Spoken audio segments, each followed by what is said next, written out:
NEET UG counselling లో కేంద్ర ప్రభుత్వం విప్లవాత్మక సంస్కరణలు తీసుకొచ్చింది. నీట్ యూజీ కౌన్సిలింగ్ లో ఒకేసారి భౌతికంగా హాజరయ్యే విధానాన్ని అమల్లోకి తెచ్చింది. దీని ప్రకారం అభ్యర్థులు ఇకపై ప్రతి రౌండ్కు కాలేజీకి వెళ్లాల్సిన పనిలేదు. ఒక్కసారి ఫిజికల్ రిపోర్టింగ్ చేస్తే సరిపోతుంది. సీట్ అప్గ్రేడ్ కోరుకునే అభ్యర్థులు ఇకపై ఆన్లైన్లోనే డాక్యుమెంట్ వెరిఫికేషన్ పూర్తి చేసుకోవచ్చు. ఆన్లైన్ ద్వారానే తాత్కాలిక ప్రవేశం పొందే వెసులుబాటును కేంద్రం కల్పించింది.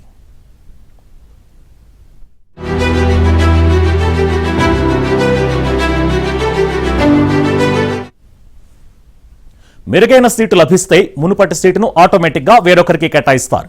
సీటు ఖాయం చేసుకునే అభ్యర్థులు మాత్రమే కాలేజీకి వెళ్లాల్సి ఉంటుంది. ఎంసీసీ పోర్టల్ ద్వారా నేరుగా సీటు వదులుకునేందుకు అవకాశం ఉంటుంది.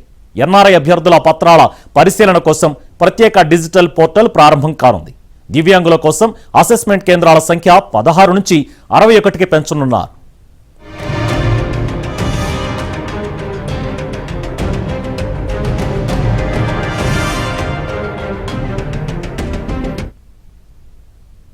నీట్ అభ్యర్థుల అసెస్మెంట్ కోసం ప్రత్యేక కార్యాచరణ రూపొందించారు అధికారులు. ఇదే అంశానికి సంబంధించి మరిన్ని డీటెయిల్స్ మా ఢిల్లీ బ్యూరో చీఫ్ కృష్ణ అందిస్తారు. Krishna, Subhan, NEET UG counselling విధానంలో కేంద్ర ప్రభుత్వం కొన్ని కొత్త సంస్కరణలను చేపట్టింది. అందులో భాగంగా వన్ టైం ఫిజికల్ రిపోర్టింగ్, ఒకేసారి భౌతిక హాజరుకు సంబంధించినటువంటి ముఖ్యమైనటువంటి అంశాన్ని కూడా ఇప్పుడు ఈ యొక్క కొత్త సంస్కరణలో చేపట్టింది. సీటుని అప్గ్రేడ్ చేయాలనుకునే అభ్యర్థులు ఇకపైన ప్రతి రౌండ్ లోనూ కేటాయించినటువంటి మెడికల్ కాలేజీకి నేరుగా వెళ్లి హాజరు కావాల్సినటువంటి అవసరం లేదు. మొదటి రౌండ్ లేదా రెండో రౌండ్ లో సీటు పొందినటువంటి అభ్యర్థులు మిగిలిన ప్రక్రియను ఆన్లైన్ లోనే పూర్తి చేసుకోవచ్చు. అయితే సీట్ అప్గ్రేడేషన్ కోసం వెళ్లే అభ్యర్థులు ఆన్లైన్ లో డాక్యుమెంట్ వెరిఫికేషన్ పూర్తి చేసి ఏదైతే ప్రొవిజనల్ అడ్మిషన్ అంటారో తాత్కాలిక ప్రవేశం వాటిని తీసుకోవచ్చు. మంచి సీట్ వస్తే పాత సీటు రద్దయి మరొకరికి ఆటోమేటిక్ గా కేటాయించబడుతుంది. అయితే వచ్చిన సీట్ తో సంతృప్తి చెంది దాన్నే ఖాయం చేసుకోవాలనుకునే వారు కాలేజీకి నేరుగా వెళ్లి ఒరిజినల్ సర్టిఫికెట్ సమర్పించి ఫీజు చెల్లించాల్సి ఉంటుంది. ఇక సీటును వదులుకోవాలనుకునే అభ్యర్థులు కాలేజీకి వెళ్లే పని లేకుండానే ఎంసీసీ పోర్టల్ ద్వారానే నేరుగా దాన్ని వదులుకోవచ్చు.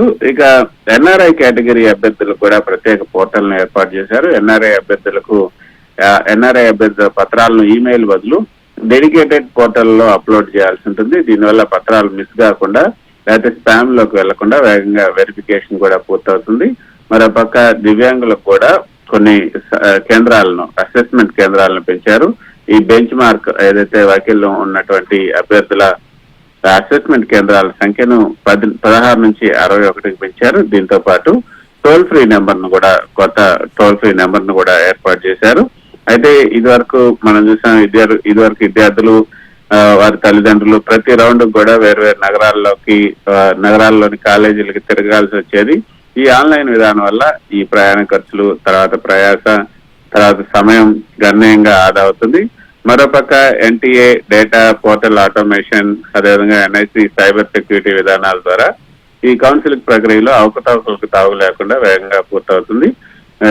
ఈ యొక్క దివ్యాంగుల అసెస్మెంట్ కేంద్రాలకు కూడా 61కి పెంచడం ద్వారా వికలాంగుల విద్యార్థులు ఏదైతే దూర ప్రాంతాలకు వెళ్లాల్సినటువంటి అవసరం కూడా తగ్గుతుందని చెప్పొచ్చు. ఇక ఎన్ఆర్ఐ పత్రాలను కూడా ఈమెయిల్ ద్వారా పంపినప్పుడు స్పామ్ ఫోల్డర్ లో పడే ఆలస్యం అవుతుంది. ఇక ప్రత్యేక పోర్టల్ ను కూడా వాళ్ళకి ఏర్పాటు చేయడంతో వాళ్ళకు సంబంధించినటువంటి ప్రక్రియ కూడా మరింత వేగవంతం కాబోతుంది.